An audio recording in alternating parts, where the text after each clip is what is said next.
ब्रह्म।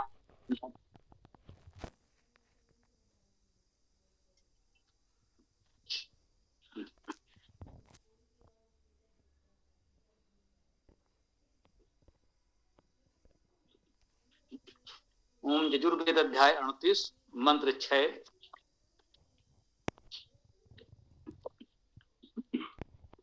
ओम गायत्रम छंदोऽसि त्रैष्ठुभम छंदोऽसि द्यावा पृथिवीभ्यां त्वा परिग्रहेणामि अंतरिक्षेण उपगच्छामि उपयच्छामि अंतरिक्षेण उपयच्छामि इंद्र अश्विनां मधुना इंद्र अश्विनां मधुना सारेघस्य घरमं पात बसवो जजत बाट स्वाहा सूर्यस्य रश्मये वृष्टि बनये।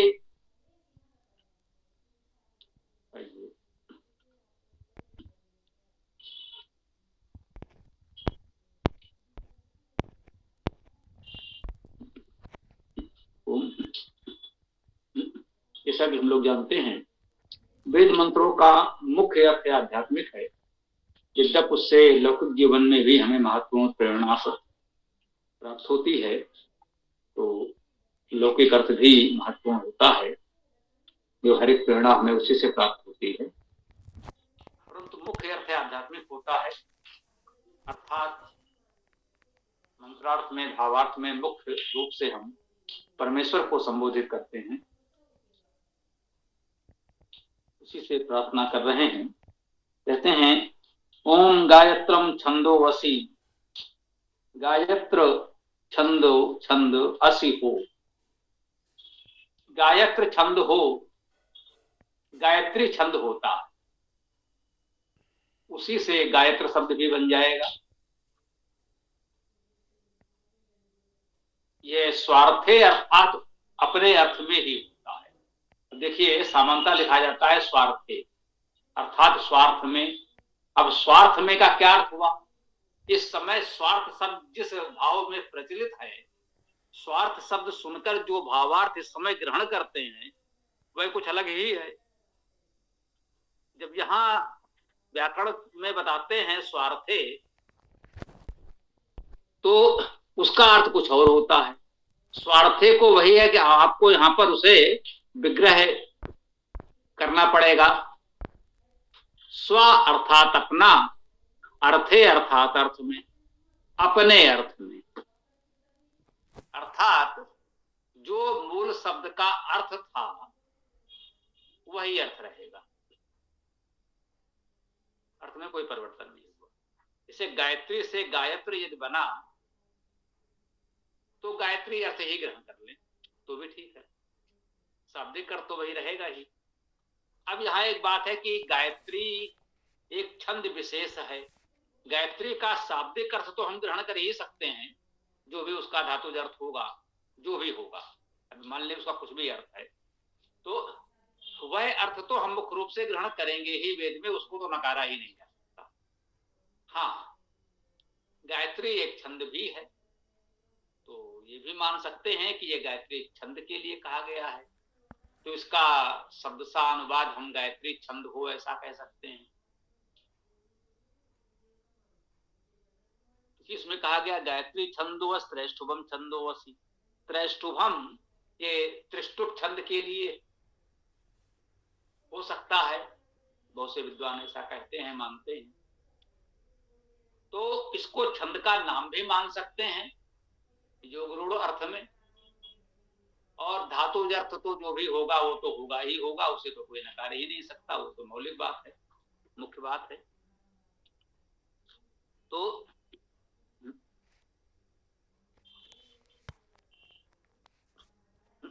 गायत्रम को समझें तो गा धातु का अर्थ स्तुत करना है, गायन करना है। तो गायत्र का अर्थ हो गया स्तुतियां, गायन, गीत, स्तुतियों का गायन ऐसा भी कह लें, स्तुति गाना। छंद भी हम लोग जानते हैं, छंद धातु का अर्थ है आच्छादन करना।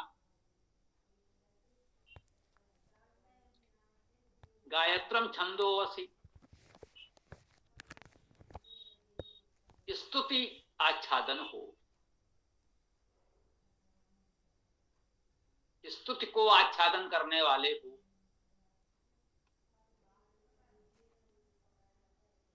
स्तुत स्वरूप आच्छादन करने वाले हो, इस प्रकार के भावार्थ कर सकते हैं। मूल अर्थ वही होगा। गायत्र का जो शाब्दिक अर्थ हो सकता है वो स्तुति हो सकता है, या गायत्री छंद विशेष जो वेद में प्रयुक्त होता है, सर्वाधिक मंत्र गायत्री छंद में ही सामान्यतः दिखाई पड़ते हैं। तो 8 वर्णों के 3 चरण गायत्री छंद हो जाता है, तो वह गायत्री छंद भी मान लें, उस प्रकार से व्यक्त करने का प्रयास करें। और गायत्र का अर्थ गान स्तुति तो होता ही है, वह भी धातु अर्थ ग्रहण कर लें। छंद का अर्थ आच्छादन करना है, और असी हो, ये तो सीधा सीधा अस धातु है, इस धातु से असी, मध्यम पुरुष एक वचन हो। गायत्रम छंदोवसी, त्रिष्टुभम छंदोवसी, त्रिष्टुभ छंद हो। हाँ, अब ये जान ले कि त्रिष्टुभ सामान्यता हम लोग कहते हैं, और वेद में बहुधा इसके लिए त्रिष्टुभ त्रिष्टुभ भी आया। तो त्रिष्टुप और त्रिष्टुभ आता है।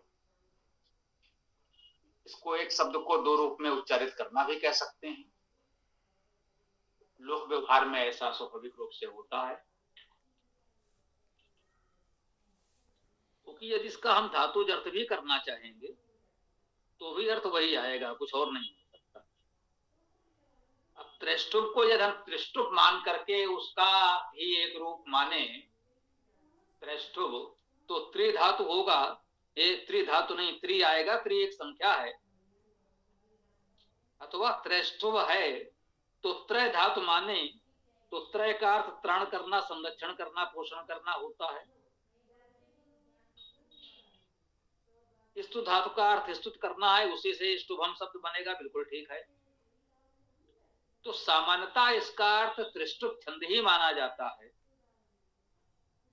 स्तु का अर्थ स्तुत करना भी है, त्रिष्टुप का अर्थ हो गया त्रिभेद स्तुति हो गया, और त्रैष्टुभम त्राण करने के अर्थ की त्रय धातु माने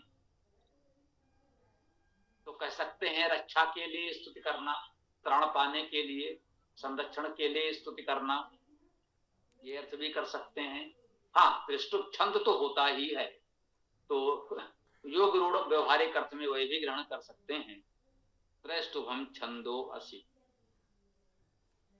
तो तुम त्रिष्टुप छंद भी हो, गायत्री छंद हो, त्रिष्टुप छंद हो। द्यावा पृथ्वीभ्याम त्वा परिगृणाम, द्यावा पृथ्वीभ्याम, द्यावा और पृथ्वी, भ्याम द्विवचन की विभक्ति है, तृतीया चतुर्थी पंचमी तीनों में लगती है। तृतीया में द्वारा, साथ, चतुर्थी में के लिए, पंचमी में से अलग होना, ये तीनों अर्थ भ्याम में हो जाएंगे। अब तीनों में से कौन से अर्थ ग्रहण करने हैं? तीनों करने हैं, कोई 1-2 करने हैं, ये आपके विवेक पर है। द्यावा पृथ्वी भ्याम के क्या अर्थ हो गए? द्यावा पृथ्वी, द्यावा और पृथ्वी द्वारा, द्यावा और पृथ्वी के साथ, तृतीया में अर्थ हो गया जी। चतुर्थी में करेंगे तो द्यावा और पृथ्वी के लिए,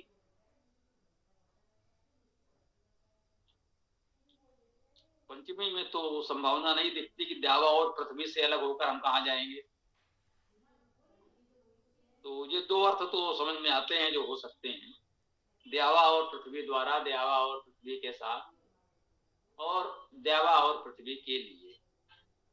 तो तुमको परिग्रहणामि, परिग्रहण करता हूं, परिता ग्रहण करता हूं, परिग्रहण।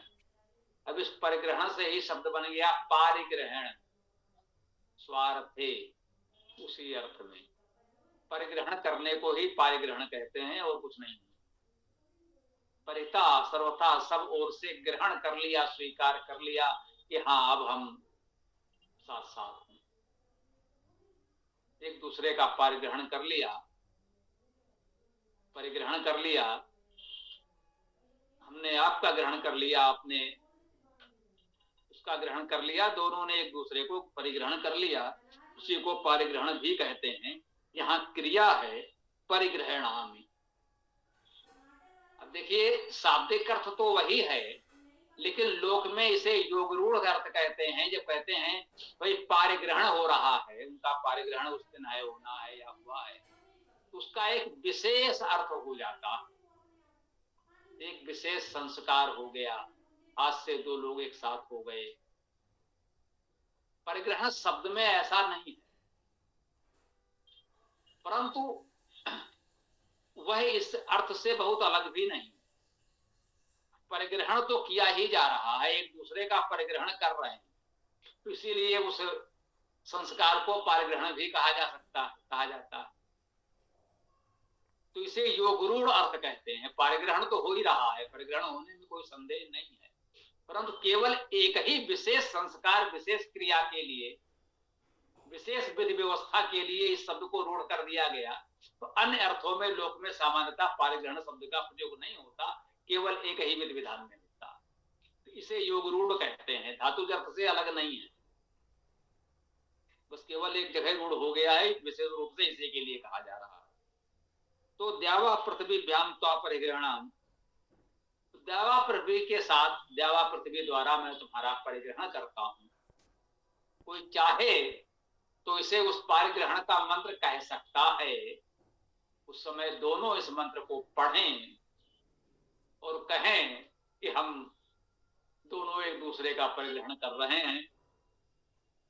मैं तुम्हारा परिग्रहण करता हूं, मैं तुम्हारा परिग्रहण करता हूं, दोनों ने कहा और एक दूसरे का परिग्रहण कर लिया। इस वेद मंत्र का यहां उपयोग हो गया, इसको परंपरागत शब्दावली में विनियोग कहते हैं। ये है तो प्रयोग, एक विशेष स्थान पर इस मंत्र का एक प्रयोग या उपयोग किया गया, इसे कह सकते हैं एक परंपरागत शब्दावली में विनियोग कहा जाता है कि इस मंत्र का उस कार्य में विनियोग है, अर्थात उस कार्य में इस मंत्र को बोला पढ़ा जाता है। अर्थ मिल रहा है तो लोग कर भी लेते हैं, ऐसे ही विनियोग कर लेते हैं। कुछ विनियोग प्राचीन पुस्तकों में लिखे गए हैं, प्राचीन से आशा है कि हमारी आपकी तुलना में प्राचीन हो सकते हैं, वेद की तुलना में तो बहुत ही नवीन है वे ग्रंथ भी, जहां इस प्रकार के विनियोग दिए होंगे। तो वो बिल्कुल वैदिक तो नहीं है, लेकिन हाँ ठीक है, हमारे पूर्वजों ने, विद्वानों ने जो उचित समझा है, किया है, उसका लाभ उठा सकते हैं, उपयोग कर सकते हैं। परंतु ऐसे उपयोगों को वेद का मूल अर्थ नहीं मान लेना चाहिए, वो सामाजिक दृष्टि से उपयोगी हैं, इतना समझना चाहिए। अंतरिक्षेण उपयच्छामि, अंतरिक्षेण अंतरिक्ष द्वारा, अंतरिक्ष के साथ, उपसमीपयच्छामि देता हूं। यच्छ धातु का अर्थ देना, प्रदान करना, तो अंतरिक्ष के साथ प्रदान करता हूं। द्यावा पृथ्वीभ्याम, देखिए ये भी कैसे, द्यावा पृथ्वीभ्याम जो कहा गया था, तो भ्याम तो तीन विभक्तियों में हो सकता था, परंतु अंतरिक्षण ये एक ही विभक्ति में है। यदि उनका तालमेल बैठाएं तो फिर उसको भी किसी तृतीया में माने, लेकिन ये अनिवार्य नहीं है, चतुर्थी में भी वहां हो सकता है, ऐसा कोई नियम नहीं है कि अंतरिक्षण में तृतीया है तो वहां भी तृतीया माने ही जाए। हाँ, कुछ संभावना अवश्य बनती है। अंतरिक्षण, अंतरिक्ष के साथ, अंतरिक्ष द्वारा उपयच्छामि, समीप प्रदान करता हूं। अब यदि उस संस्कार से जोड़ें तो दोनों ने कहा कि त्वा परिग्रहणाम, मैं तुम्हारा परिग्रहण करता हूं, मैं तुमको परिग्रहण करता हूं। और जो परिवार के बड़े लोग थे उनका, ठीक है भाई तुमने परिग्रहण किया, अंतरिक्षेण उपयच्छामि, मैं भी प्रदान करता हूं। दोनों के माता पिता ने कहा कि चलो भाई मैं भी अपनी ओर से इसे तुम्हें प्रदान करता हूं। एक ने अपने पुत्र को प्रदान कर दिया, एक ने अपनी कन्या को प्रदान कर दिया। तो यहाँ ये प्रदान करने का भाव, चाहे तो उस संस्कार में आप इस मंत्र को पढ़ सकते हैं, उपयोग कर सकते हैं। ये सुयोग ही है, संयोग ही है। मंत्र मूलता किसके लिए लिखा गया था, वह तो मूल आध्यात्मिक अर्थ परमेश्वर पर ही होगा, परंतु लोक में इस प्रकार से उसके उपयोग कर लिए जाते हैं तो उचित है, उसमें कोई हानि नहीं है। जब तक उसमें कुछ ऐसी बातें न जोड़ी जाएं जो समाज के लिए हानिकर हो, तब तक वो ठीक है। इंद्र अश्विना मधु ना सारे घर से, एक तो इंद्र अर्थात परमेश्वर, हम सब जानते हैं। यदि इंद्र धातु का अर्थ परमेश्वरी होना, इंद्र का अर्थ परमेश्वरीवान परमेश्वर। अश्विना असुधातु का अर्थ व्याप्त होना, आसुगति करना, तीव्र गति होना, शीघ्र पहुंचना, तीव्रता से पहुंचना, अशुधातु के अर्थ हैं। अश्विना का अर्थ हो गया व्यापक, वेगवान, तीव्रगामी। मधुना, ये मधुना होगा मधु द्वारा, नहीं मधु का।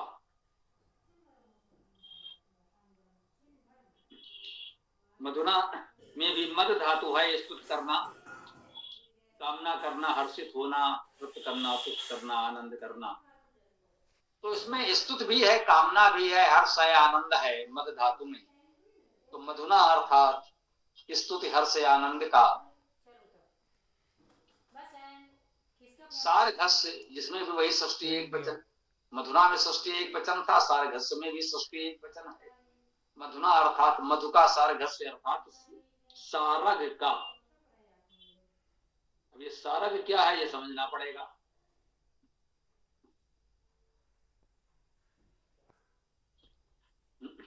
इसमें देखते हैं तो मिलता है हमको सार धातु होती है। सार धातु होती है तो सार का अर्थ क्या है? क्रस होना, लघु होना। सार हम लोग कहते हैं भाई ये इस पुस्तक का सार है, ये उनके भाषण प्रवचन का सार है। बहुत देर तक विस्तार से कोई बात कही गई, बहुत मोटे ग्रंथ में कोई बात कही गई, लेकिन भाई इसका सार बता दो, छोटे रूप में बता दो, कुल मिलाकर मुख्य बात क्या कही गई, तो वो सार कहलाता है। ये सार धातु है, उसका अर्थ ये क्रस होना, लघु। उसी पूरी बात को सार रूप में, लघु रूप में कह दिया गया, बात भी पूरी हो गई और उसका आकार लघु हो गया, उसे सार कहते हैं। सारग आया है। अब सार धातु तो होती है, श्री धातु भी होती है, जाना, चलना, सरकना, तो कोई चाहे तो ये धातु भी ग्रहण कर सकता है। सार धातु भी उपयुक्त है, वो भी हम ग्रहण कर सकते हैं। ये जो उसके बाद घा जुड़ा है, वह घृ धातु का घा है। जब वो शब्दों के अर्थ में ऐसे धातु में जुड़ती हैं तो उनका लघु रूप हो जाता है। जैसे गम धातु है तो सामान्यतः गा ही जुड़ता है, खग, मृग आदि। इसे जन धातु का जा ही जुड़ता है। आद्रजन, उसजन, देव, हाँ, पंकज, जलज, नीरज जैसे शब्द जब बनते हैं तो केवल जन का जा जुड़ रहा, कहीं कहीं जन पूरा आता है, एक शब्द बन जाता है जन। अब वो जन पूरा का पूरा शब्द कहीं समास हो गया तो वो बन गया, अन्यथा जलज, पंकज, नीरज जैसे शब्द तो सुने होंगे, हमारे आसपास लोगों के नाम भी होते हैं। तो वो जा जो जुड़ता है वो उसी जन धातु का रूप होता है, अंतिम ना का लोप हो जाता है। इसमें ऋकार स्वर का लोप हुआ तो सारग हुआ। घृ धातु का अर्थ सींचना, प्रकाश होना है, सिंचन करना, प्रकाश करना। सारग का अर्थ है सार को प्रकाशित करना।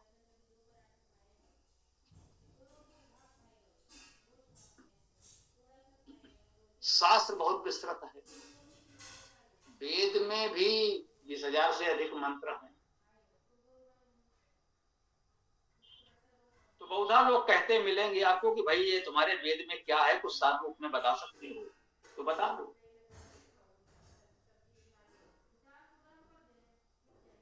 जो प्रतिष्ठित विद्वान हैं वे बता भी सकते हैं, आप लोग भी बता सकते हैं। इतने समय से हम लोग यहाँ वेद का स्वाध्याय कर रहे हैं, तो जो कुछ अब तक पढ़ा जाना समझा है उससे बहुत कुछ स्पष्ट हो गया है। आप बता सकते हैं कि वेद के स्वाध्याय से हमने ये बातें मुख्य रूप से सीखी हैं। हमें लगता है कि वेद विद्या का सार रूप ये मुख्य बातें हैं। आप भी बता सकते हैं। व्यवहारिक रूप से सामान्यतः हम इस तरह की बात नहीं करते, क्योंकि उस पर फिर लोग दूसरे तरह के विवाद करने लगेंगे। तो हम यही कह देते हैं, भैया स्वयं पढ़ो और स्वयं जानो। जो आपको मिल जाए वेद में वो वेद में है, जो न मिले वो नहीं। वो एक व्यवहारिक पक्ष है। सिद्धांत रूप में तो होता है, कह सकते हैं, कहना चाहिए, अपनों से बता भी देते हैं। अपनेपन से जब आपसे कहीं बात होती है तो हम बता भी देते हैं। साधु रूप से हम यही कह देते हैं कि भैया स्वयं पढ़ो और स्वयं जानो। सारगस्य का अर्थ हो गया जो सार रूप का प्रकाश है, उसका सार तत्व को प्रकाशित करने वाले का,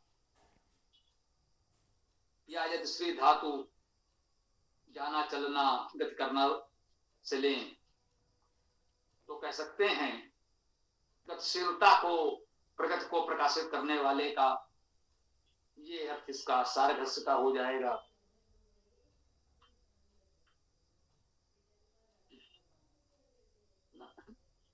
तो इंद्र अश्विना मधुना सारे घस्य घर्मम पात बसवो जजत्वा। घर्मम, घर्म को, अब ये घर्म क्या है? घर्म शब्द लोगों ने नहीं सुना। सामान्यतः पुस्तक में घर्म लिखा भी दिखेगा तो उनको लगेगा कि घर्म नहीं, ऐसा तो नहीं कोई और शब्द था।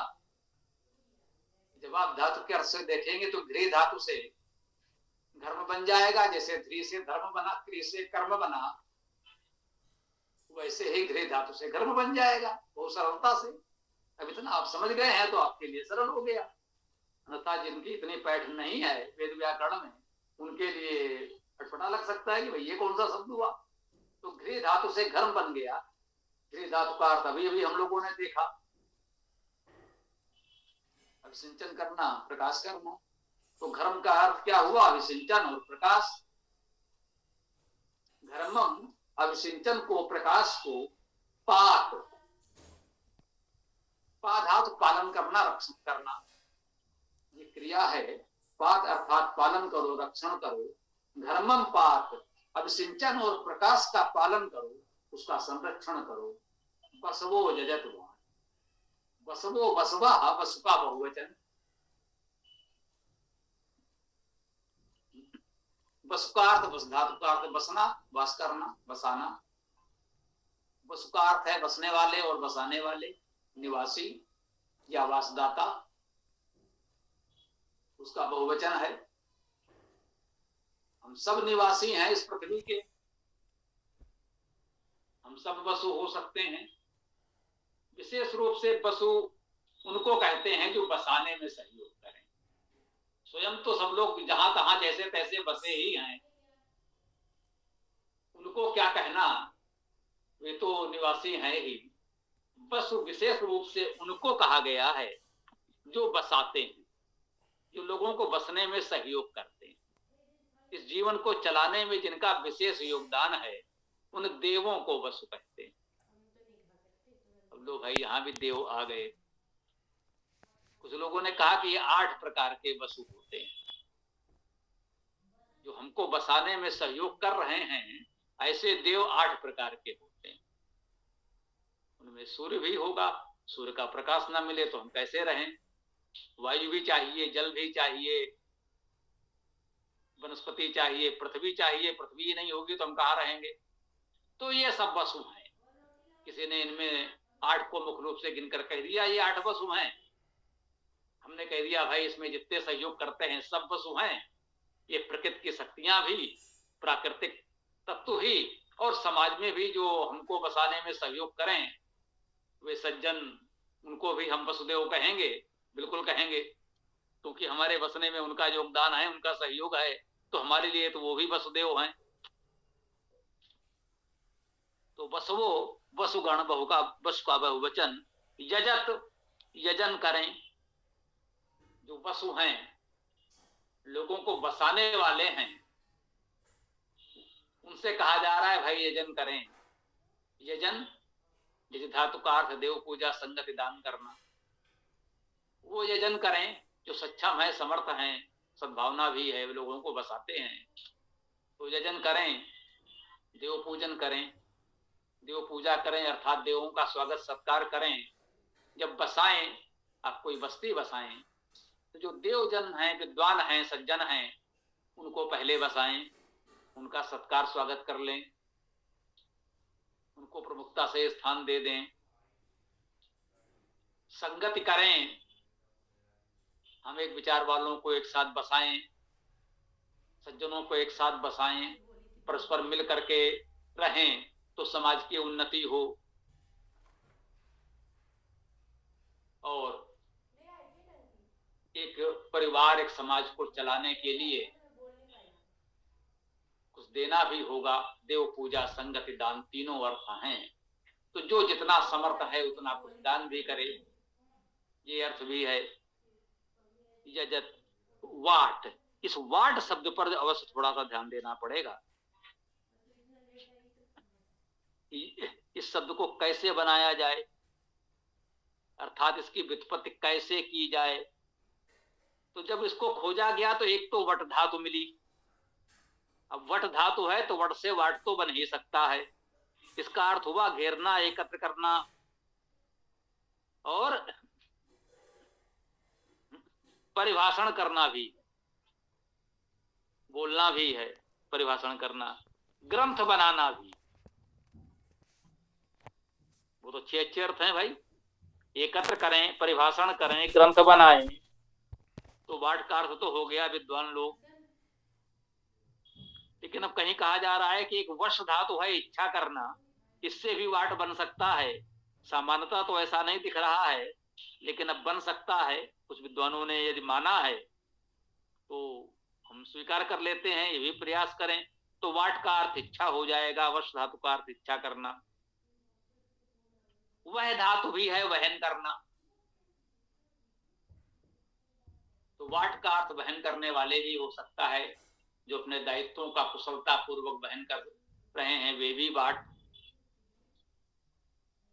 कुछ लोगों का नाम भी होता है, तो हम क्यों किसी का नाम लें, आप जानते हैं। देश में हो, विदेश में भी हो, शब्द वेद में आया है, नाम प्रदेश में भी है तो भी कोई बात नहीं। तो ये हो गया वाट।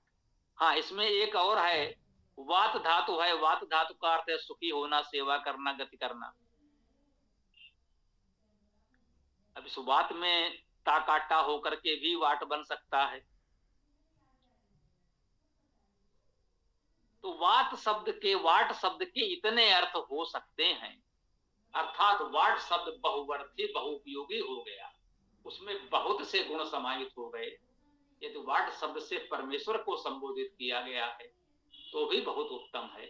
और जो समाज में इन गुणों को धारण करें, परमेश्वर के उपासक, उनको भी हम इससे संबोधित कर सकते हैं, अवश्य कर सकते हैं। इसमें तो बहुत गुण हो गए। स्वाहा सूर्यस्य रश्मये वृष्टि बनाये, मंत्र का जो निष्कर्ष है अंतिम पद में, स्वाहा व्यापक हो, सु आह, सु आ आह के रूप में विच्छेद कर सकते हैं, विग्रह कर सकते हैं। सु अच्छा अथवा स्वा अपना, आह अर्थात व्यापक होना, व्याप्त होना। स्वाहा का अर्थ है उत्तम प्रकार से व्याप्त हो, और स्व अर्थात अपने को व्यापक बना लें। दोनों ही अर्थ सुंदर हैं, दोनों ही अर्थ उत्तम हैं। स्वाहा का अर्थ कुछ लोग कह देते हैं अच्छी बात है, आह का अर्थ कहना, आह को कहना के अर्थ में भी संस्कृत साहित्य में लिखा गया है। यद्यपि ऐसी कोई धातु तो नहीं है, परंतु उस अर्थ में प्रचलन में लौकिक संस्कृत में तो मिला ही है। वेद में नहीं कह सकते, ऐसा कुछ स्मरण नहीं है वेद में, लेकिन लोक में होता है। तो ये तो कोई वो अर्थ भी करता है तो कोई बात नहीं, अच्छी बात है, अच्छी वाणी, उत्तम वाणी, ये अर्थ भी करते हो तो धातु के दृष्टि से तो नहीं उपयुक्त तो हो रहा है, परंतु भाव ठीक है, कोई चाहे तो ग्रहण कर ले। स्वाहा सूर्यस्य, सूर्य अर्थात सूर्य का, सूर्य का अर्थ हम लोग जानते हैं सुप्रसवे, सुवैश्वर्य, सुप्रेरणे। सूर्य का अर्थ हो गया सृजन, ऐश्वर्य, प्रेरणा, स्याका, सृजन ऐश्वर्य प्रेरणा का रश्मये, रश्मि के लिए, सूर्य की रश्मि के लिए, शाब्दिक अर्थ ज्यों का त्यों पढ़ सकते हैं, सूर्य की रश्मि के लिए। योगरूढ़ अर्थ में कहें तो एक आकाशीय पिंड सूर्य है जिससे रश्मियां किरणें निकलती हैं, प्रकाश प्राप्त होता है, तो कह सकते हैं उस सूर्य की रश्मि के लिए, कह सकते हैं, योगरूढ़ अर्थ है।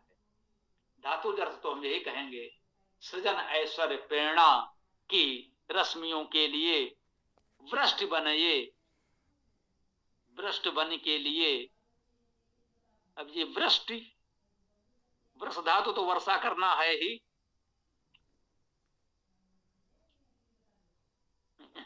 वृष्टि बन, वर्षा पराक्रम। वृष धातु का दो अर्थ मुख्य रूप से है, वर्षा होना, वर्षा करना और पराक्रम करना। तो वृष का अर्थ हो गया वर्षा और पराक्रम। बनये, वन धातु भी है सेवादान के अर्थ में,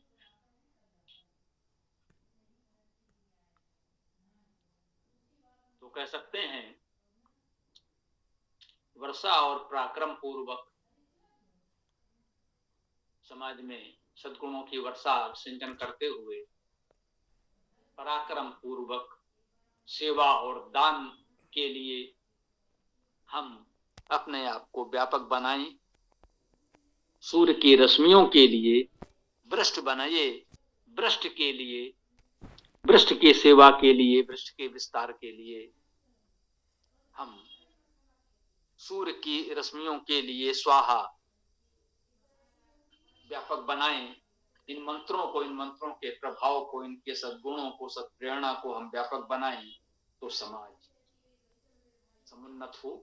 इस भाव के साथ इस मंत्र की चर्चा को अब हम यहाँ विराम देते हैं। समय भी पर्याप्त हो गया है। कोई प्रश्न आदि हो तो रख सकते हैं, अन्यथा वेदाष्टक का पाठ करें। कल रविवार है तो प्रातः 11 बजे विशेष शंका समाधान सत्र होगा ही, तो जो प्रश्न अभी ना भी हो सकें तो कल रख लिए जाएं, ये भी हो सकता है। फिर भी जो कहना हो कह सकते हैं। स्वागत है। ओम। स्वामी जी, त्रैष्ठुप छंद में कितनी मात्राएं होती हैं?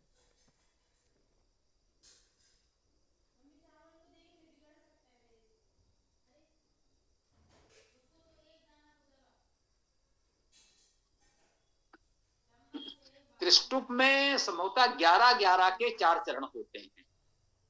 ये जो स्तुत प्रार्थना वाला हम लोगों ने पढ़ा था, हिरण्यगर्भ सूक्त, ये इसी त्रिष्टुप छंद में। धन्यवाद स्वामी जी।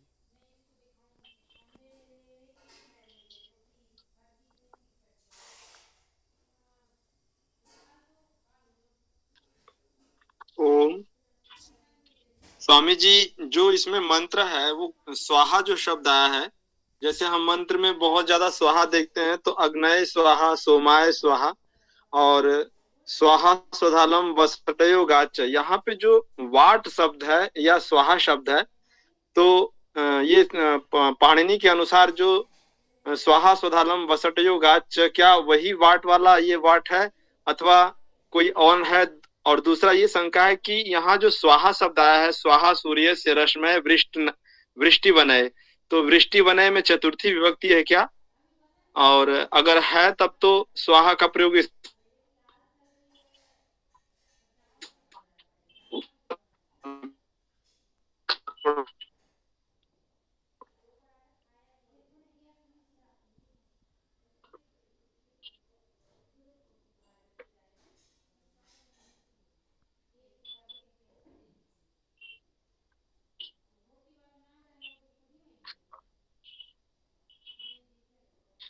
जी, आपकी बात हो गई?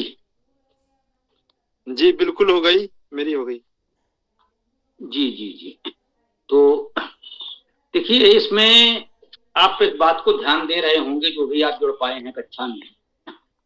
हम लोगों का प्रयास ये है कि वेद को वेद की दृष्टि से हम लोग पढ़ते चलें, व्याकरण की दृष्टि से, और मुख्य रूप से उसका धातुज अर्थ हम लोग समझ लें। आज भी आप जुड़े हैं तो आपने देखा होगा, स्वाहा ही नहीं बहुत से शब्दों पर हमने कहा कि योग रूढ़ अर्थ होते हैं, उसे नकारा नहीं जा सकता, है ना। तो जो उनका धातुज अर्थ है वो तो हम ग्रहण कर ही लेंगे मुख्य रूप से, और लोक व्यवहार में जो उनके योग रूढ़ अर्थ हैं उनको भी हम नकारते नहीं हैं। हम ये नहीं कहते कि वो अशुद्ध हैं या असत्य हैं, उन्हें नहीं मानना चाहिए। परंतु चूंकि सामान्यता विद्वानों में लगभग सहमति है कि वेद के शब्द यौगिक हैं, धातुज हैं, उनका धातुज अर्थ ही ग्रहण करना चाहिए, तो धातुज अर्थ को हम विशेष रूप से बताने का प्रयास करते हैं। और अन्य किसी भी विद्वान में, पाणिनि जी हों, मुख्य रूप से वेद के विषय में निरुक्त को प्रमुखता दी जाती है। कल यदि आप जुड़े रहे हों तो उस पर कुछ ठीक ठाक चर्चा हो गई है, निघंट और निरुक्त पर। और जब इनसे भी हमारी बात पूरी ना हो, कोई शब्द ठीक से समझ में ना आए, तो हमने कहा जो पूर्व के विद्वान भाष्यकार हैं उनको देख लीजिए, दयानंद जी ने इस शब्द को कैसे बनाया, उसमें कौन सी धातु मानी। तो ये सब प्रयास करके हम लोग पढ़ने व्याकरण हो या संस्कृत का जो भी धातु पाठ हमें उपलब्ध हो गया, निघंट निरुक्त और पूर्व भाष्यकारों को सबको सम्मान देते हुए हम लोग एक प्रयास कर रहे हैं कि सरलता से अपनी बात पहुंचा सकें। आपने जो कहा है वो भी ठीक है, वो भी स्वीकार्य है। हमने जो प्रयास किया कि धातु जर्थ, चूंकि एक परंपरा में हम लोग चल रहे हैं तो वो लोगों को स्पष्ट होता चले, वो नहीं रखेंगे तो लगेगा भाई इसमें ये तो आया नहीं और ये कहां से आ गया। तो योग रूढ़ अर्थ में जो आप कहीं से भी कह रहे हैं तो ठीक है, कोई समस्या नहीं है। अभी हमने कई शब्दों में कहा भी कि हाँ ये अर्थ प्रचलित है और वो भी ठीक है, चलेगा। लेकिन धातुज अर्थ हमें जानना जरूर चाहिए, वो हमारे लिए महत्वपूर्ण है। धातुज अर्थ को जानना ये हमारा प्रयास होता है। शेष शुभ है, अच्छी बात बताई आपने, धन्यवाद। नहीं स्वामी जी, मैं पूछना ये चाह रहा था कि जो स्वाहा शब्द है, वो स्वाहा जैसे हम वेद में बहुत सारे मंत्र पढ़ते हैं, अग्नय स्वाहा, सोमाय स्वाहा, मतलब स्वाहा के योग में चतुर्थी होती है, तो इसमें वृष्टि वनय में चतुर्थी विभक्ति है क्या? जी बिल्कुल चतुर्थी, वो तो हमने बोला है, चतुर्थी तो है ही, उसमें तो कहीं कोई भ्रम है ही नहीं। उसको हम स्वाहा से जोड़ सकते हैं? बिल्कुल बिल्कुल, हाँ ये आपने कहा था, संभवतः वो थोड़ा सा छूट गया। तो वनय में चतुर्थी है और उस चतुर्थी योग ये स्वाहा बिल्कुल जुड़ेगा, उससे जोड़ेंगे, इसमें कोई समस्या नहीं है। वही तो हमने कहा, वो तो है ही, उसमें कहीं कोई ऐसी बात ही नहीं है। उसके लिए व्यापक हो, यही तो अर्थ हमने किया। स्वाहा सूर्य रश्मय वृष्टि बनये, सूर्य की रश्मि के लिए और वृष्टि बन के लिए स्वाहा व्यापक हो, जो भी अर्थ हमने किया। या स्वाहा का और भी कोई अर्थ जो करना चाहे उसके लिए स्वाहा, ये तो अर्थ है ही, बिल्कुल ठीक है। हो गई बात भैया जी, बताएं। वो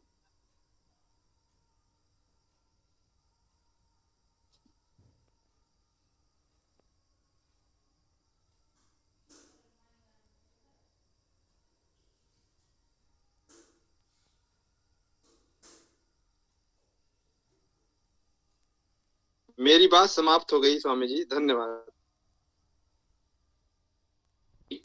तो